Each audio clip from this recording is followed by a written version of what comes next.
नमस्कार, आप देख रहे हैं हमारा डिजिटल प्लेटफॉर्म और मैं हूं आपके साथ गरिमा। आज हम बात कर रहे हैं उस शादी की जिसने सोशल मीडिया पर और राजनीतिक गलियारों में खूब चर्चा बटोरी है। बात हो रही है इंद्रेश जी की शादी की, जहां आयोजन, मेहमान नवाजी और खर्च को लेकर लगातार सवाल उठ रहे हैं। सोशल मीडिया पर कई लोग इस शादी को भारी खर्च वाला शो ऑफ बता रहे हैं, तो कई लोग इसे राजनीतिक प्रदर्शन तक कह रहे हैं।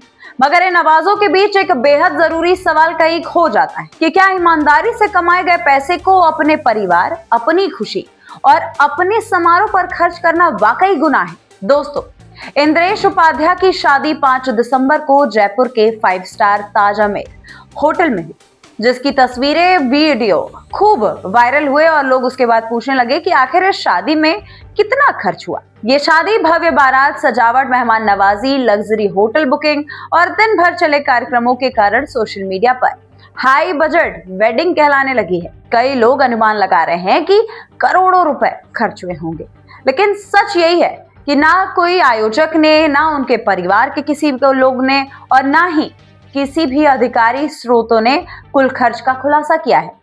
यानी ये बहस खर्च के आंकड़ों पर कम और तस्वीरों की भव्यता देखकर किए गए अनुमान पर ज्यादा चल रही है। और एक तरफ ये अनुमान लगाया जा रहा है दोस्तों कि शायद कुल मिलाजुला करके 70 लाख से लेकर के 1 करोड़ तक की इनकी शादी में खर्च आए।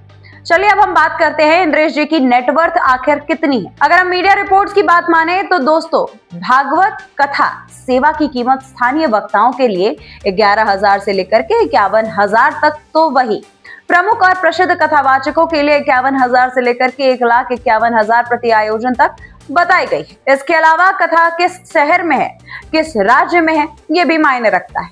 आयोजन समिति या आयोजक का बजट कितना है, ऐसे कई फैक्टर हैं जो कथावाचक की फीस तय करते हैं।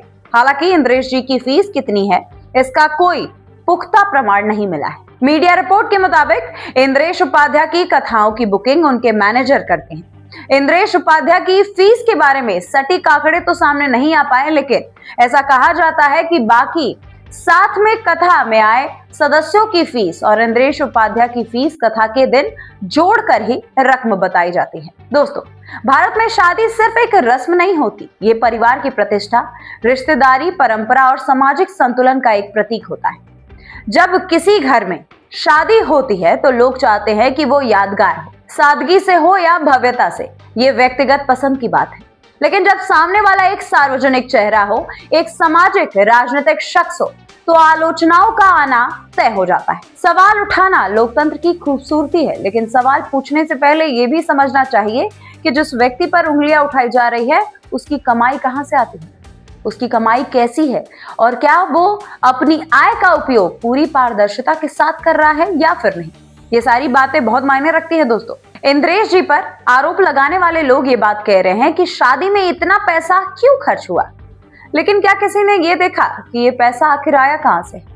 क्या किसी ने ये समझने की कोशिश की कि वो हर साल कितना दान देते हैं, कितने सामाजिक कार्यों में पैसा खर्च करते हैं? और क्या कभी कोई सवाल तब उठा जब उन्होंने अनाम दान उनके जरिए अस्पतालों, स्कूलों, अनाथालयों तक पहुंचाया गया? बड़े मंचों पर खड़े होकर उपदेश देने वाले बहुत मिलते हैं, लेकिन चुपचाप सेवा करने वालों की चर्चा कम होती है। दोस्तों, आपको बता दें कि इसमें दूसरा पहलू ये भी है कि सोशल मीडिया पर कमेंट करने वालों की संख्या ज्यादा होती है, लेकिन जिम्मेदारी निभाने वालों की संख्या बिल्कुल कम। कमेंट करने वालों में से कितने लोग हैं जिन्होंने अपनी कमाई का 2% भी समाज कल्याण में दिया होगा? आप बताइए। कितने लोग हैं जो फ्री शिक्षा, अनाथ बच्चों के इलाज या फिर गरीबों के घर बनाने में अपना योगदान देते हैं? बड़े आदमी की शादी में खर्च दिख जाता है, लेकिन उनकी मेहनत, उनका संघर्ष और उनके समाज में खर्च किए गए पैसे शायद ही कभी हाईलाइट किए जाते हैं। भारत में दान की संस्कृति सदियों पुरानी है। जो कमाता है वही बांटता भी है। समाज को देने की भावना रखने वाले लोग अपने जीवन में ऐसे अनगिनत काम करते हैं जिनका फोटो शूट नहीं होता, लेकिन जब एक शादी होती है तो कैमरे उन्हीं पर फोकस होते हैं। और शायद यही वजह है कि आलोचना आसान हो जाती। ये कहना आसान है कि इतना पैसा खर्च क्यों किया, लेकिन ये कहना मुश्किल है कि काश मैं भी दूसरों के लिए इतना कर पाता।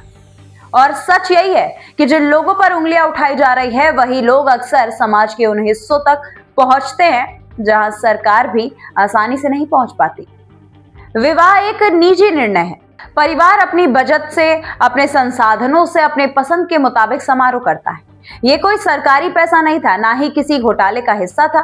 ये वही पैसा था जो मेहनत, ईमानदारी और वर्षों की साधना से कमाया गया था। सवाल उठाने वाले लोग अगर सच में चिंतित हैं तो उन्हें ये पूछना चाहिए कि क्या किसी ने जनता के पैसे का गलत इस्तेमाल किया? अगर नहीं, तो फिर ये आलोचना किस लिए है? सिर्फ इसीलिए कि किसी ने खुशियां मना ली और वो आपके हिसाब से ज्यादा शाही लग रहा है। समाज में एक नई मानसिकता घर कर रही है दोस्तों, जहां लोग खुद कुछ ना करके दूसरों को जज करके संतुष्ट हो जाते हैं। कोई शादी करे तो गलत, कोई साधारण कपड़े पहने तो दिखावा, कोई दान करे तो पब्लिसिटी, कोई चुपचाप करे तो ढोंग। आखिर इसमें सही क्या है? और ये बात कौन तय करेगा कि दूसरे के जीवन की खुशी किस लेवल पर एक्सेप्टेबल है? इंद्रेश जी की शादी में खर्च हुआ, ये सच है, लेकिन वो खर्च निजी था, पारदर्शी था और अपनी क्षमता के हिसाब से था। अगर किसी गरीब की थाली से रोटी उठाकर आयोजन होता तो आलोचना जायज थी, लेकिन ऐसा नहीं हुआ। और जो लोग सोशल मीडिया पर वीडियो बनाकर मजाक उड़ा रहे हैं, व्यंग कर रहे हैं, वो शायद ये बात भूल जाते हैं कि विवाह सिर्फ बाहरी चमक दमक नहीं होती, बल्कि रिश्तों की एक जिम्मेदारी भी है।